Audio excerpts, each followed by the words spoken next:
What's up, guys? Colin from DecoNetwork. Dogs wearing hats. Have you ever seen that before?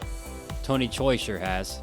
He's the owner and founder of PupLid, and we caught up with him at the Impressions Expo in Long Beach to talk to him about his business and how he started producing hats for dogs. So let's get into the video. My name's Tony Choi, and my wife and I started this company, PupLid, back in 2014. And let me just show you a quick picture of us. So that's Kathy and me and Buddy. So Buddy is our co-CEO. He's the reason why we made the dog hat, because he hates the sun. Gotcha. And we live by the beach. We just wanted something to kind of fit in with the beach lifestyle, so we made him a trucker hat. People loved it, and we just started moving forward with the product. Gotcha. Yeah. I know it's seeing a dog with a hat on, it's not something you see every day, so I'm sure you got a lot of positives and a lot of people want to take pictures right off the bat.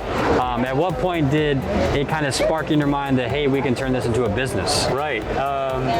Well, so there are other dog hats out in the market. We tried them and just didn't like them. They didn't either look great, or they didn't fit right, or they didn't give the sun protection. So we're like, okay, this is an interesting area because nobody seems to be doing a good job with it. And once we started walking our dog on the beach with his hat on, everybody loved it. And we're like, okay, we definitely want to give it a go. But my wife being a vet, we both wanted to do it like real well, like legit, not just a gimmicky costume. So we put a lot of thought into the design, into the materials. We made a training video that you see right there, so to help people with tips on how to actually put it on their dog. What was the reception like with your dog? Like, did he immediately like it, or what? From people that you sold this to or talked to, how have they said their dog has actually liked wearing the hat? Well, Buddy definitely. So the short answer is no, because you can't just take a dog hat and stick it on a dog and expect that they'll love it, right? So it's just like a leash. You got to train the dog a little bit. It took us probably about a week and a half to train Buddy, and every time we put it on, we gave him treats. We took him out for a walk, so we just did a lot of positive reinforcement, because this is a functional product. We don't want to just have it look like a cute product accessory. We want it to actually help dogs with their eyes. Absolutely. So I was speaking to one of your coworkers here. I said this is the first time you guys have been to this trade show. Right. I've walked by your booth several times. It's a lot of people have been interested. How awesome has it been to be here and to show off your business? Oh, thanks for that question. We came here as attendees a few years ago and just were so awed with all the different technologies and the energy, people designing their own products. So in our minds, we're like, we definitely want to be able to make these into a product that people can do their own designs, art, promotional. So these are all promotional products here. So we just feel like there's a real good opportunity for folks here to take on our product and to add it to their lineup. Right. That was going to be my next question, just as far as target audience goes of setting up a booth here. Who is coming in? Who is going to be your main target audience that you wanted to really push this product to? Well, short answer is we came in with an open mind, because it's such a new product that we didn't know how people would respond. So we've gotten a lot of really positive reception.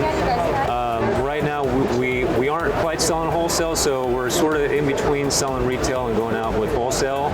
So this has been super helpful for like people who embroider, screen print, heat press. There's just the gamut, and we're just trying to make sure that we can help them succeed with the product, because it's not just like a t-shirt. It takes a little bit of engineering to make these right.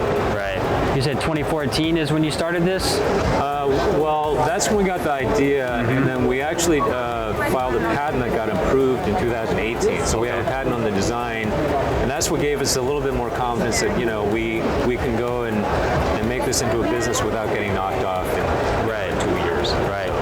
So I know that you're fairly still new into this, but that's 3 years, going on 4 years. Yeah. How excited are you about the future and where this business could potentially, lead down the road? Right. Yeah, I'm super excited. I mean, we've got a small but really energetic team. Super stoked on the product, and we do everything in-house. Like, we QC the product, we put the designs on and ship them out one at a time. So everybody's really kind of real thoughtful with the product process and the product, and we are excited about where it's going to go. I mean, we're looking for investors to get capital to grow the business, and there's a lot of pieces we have to put together, but we're pretty excited about it. Absolutely. Yeah. For the people watching this video that weren't able to make it out to this trade show, how can the guys get in touch with you? Awesome. So our website is www.puplid.com. So PUPLID. We're on Instagram at PupLid. We're on TikTok at PupLid. And you can always drop us a note on our contact us page.